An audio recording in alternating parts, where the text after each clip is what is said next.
Hello and welcome again to Parent Solution. And we have here with us Ty Allen Jackson, my friend and writer and literacy advocate. And we are going to talk about Ty's one of the favorite line, like it's easier to build strong children rather than to repair broken adults. What do you mean by this? Like, why this line and why it is so close to your heart? Can you explain it to all the parents?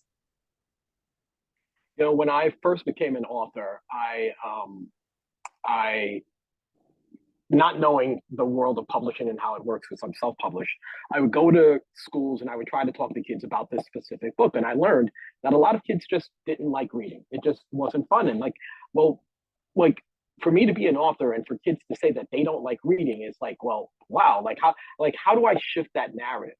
And then I learned about all the things that happens when you don't like to read, when you become illiterate. And there are so many things that ail our country, and it really made me dive deeper and into like from poverty to crime to unemployment to teen pregnancy. I mean, most of the things that ail our country are directly, not indirectly, but directly connected to illiteracy. For example, 2 out of 3 kids who cannot read proficiently will end up in welfare or in jail. 2 out of 3, if they cannot read to their grade level by the fourth grade, will end up incarcerated or on welfare. And it was that research that made me come across that quote. The quote is from Frederick Douglass, abolitionist and freedom fighter and genius. And he simply said that it's easier to build strong children than it is to repair broken adults. I grew up very impoverished. My mother was only 15 years old when she had me. My father was incarcerated for the majority of my childhood. We grew up very poor, and we really didn't have very much. I will say the one thing we had was my mother's love, or the two things, my mother's love and books. And it's funny, I remember distinctively reading books while my friends were out playing basketball. And those books transported me to not just different worlds, but they allowed me to have different communications with some of the greatest minds who had ever lived. If I wanted to learn, if I wanted to have a one-on-one conversation with Muhammad Ali, with Gandhi, with John F. Kennedy, with Lincoln, with Steve Jobs, I could, within the pages of a book, actually have a one-on-one conversation. And those powerful minds would teach me how they became successful and how I could use what they did to better myself. The parallel to that is that the friends of mine who did not grow up using books as a foundation to build their life are still living in that same downtrodden environment that I grew up in. And it made me realize how important knowledge is for our young people, how important and vital it is for young people to have these tools like books to offer empowerment and education, thinking, critical thinking, and more. And if we are not doing our jobs as parents to empower them and to educate them, they're going to end up getting that information from somewhere else. And children are always looking for support, for love and guidance. And if we are not building up our children, if we are not taking up the task as their primary educators to love them, to educate them, to empower them, they're going to get that from somewhere else. And they're more than likely going to get it from a source that probably doesn't align with your values, whether it's the streets, whether it's media, whether it's social media, whether it's television, whether it's their video games. And they will receive that empowerment from those other sources, and it could sway them in a way that you might not seem favorable. So that quote of it's easier to build strong children is our job. It's our job to educate them, to empower them, to expose them into the with the values and ethics that we see as their primary educator for them to use the world. If not, we will have to build them up later.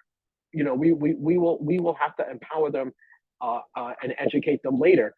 And by that time, it may be too late, because by that time they may have the world, as secular as it is, may have tainted them to look at life differently.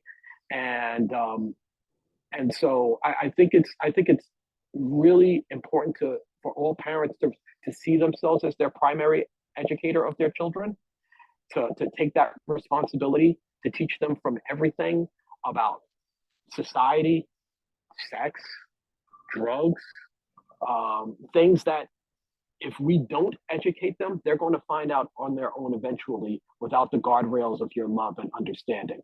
And and I think that quote that I said earlier, that 2 out of 3 kids who cannot read well by the 4th grade will end up incarcerated or on welfare. Well, if you look at just that quote says, as children, if they don't read at grade level, when they become adults, they will fall victim and prey.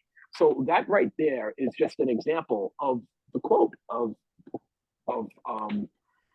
building strong children versus repairing broken adults.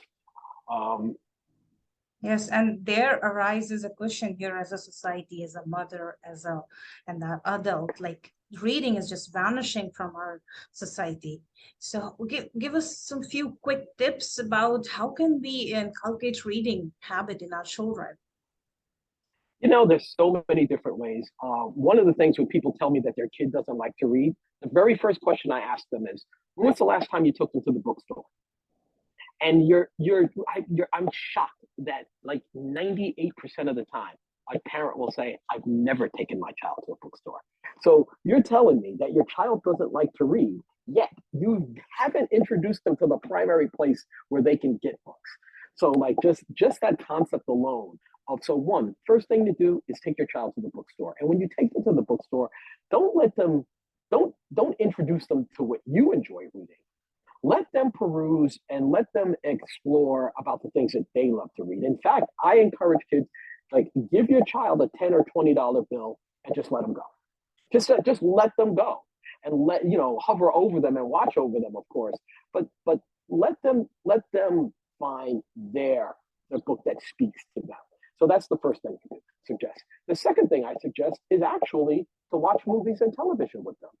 Books are in essence just story. And stories are mostly derived from books. So movies like The Wizard of Oz was first a book, when The Wizard of Oz is one of my favorite movies of all time. And most people have seen The Wizard of Oz, but very few people have actually read the book. So I suggest for people to read the books, and that the books could not just be The Wizard of Oz or movies like Shrek. They could also be comic books. Spider-Man, Batman, and all the superheroes that our kids love today, all the movies that they love today are first derived from comic books. So even and comic books were my first love. Those were the things that introduced me to the importance of reading, and the mythology of superheroes is something till to this day that really empowers me. So watch stories with your kids, and introduce the stories that are their favorite movies also as books, and watch those two things intersect.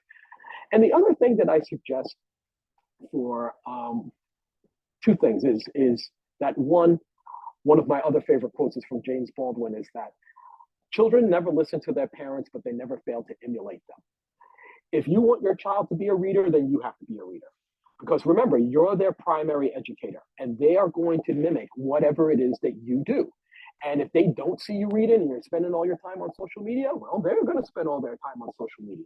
But if they see you reading and you showcase to them how powerful and important it is, and then share it with them, it's something that they're going to adopt also. So if you want your child to read, then you have to showcase that you're a reader also. But the other parallel to that is reading is also, while it's something we see our parents do, it's also a matter of what our relationship is with our parents for us to align with. So one thing I always suggest to do is to play. Play with your child. Like, playing is such an important component to the growth and development of our children. And it's also something that somehow or another as adults we lose. We stop playing for some reason. And when you together can play with your child, and it can be on their terms or on your terms, you could play. If you love playing chess, play chess with them. But if they love playing hopscotch, play hopscotch with them. And building that bond and relationship with them together builds a level of trust, of respect, of camaraderie. And that is a foundation where when they see you reading, they're saying, wow, that person that speaks to me on my level is doing something that's really powerful. I want to do that too. So those are some of the things that we can do to inspire our kids to read more. Thank you so much. And I really want all the viewers to reach out to you. So I have put the link in the description box. Go reach out to Ty. Ty is awesome. Thank you, Ty, for being with us. Thank you for having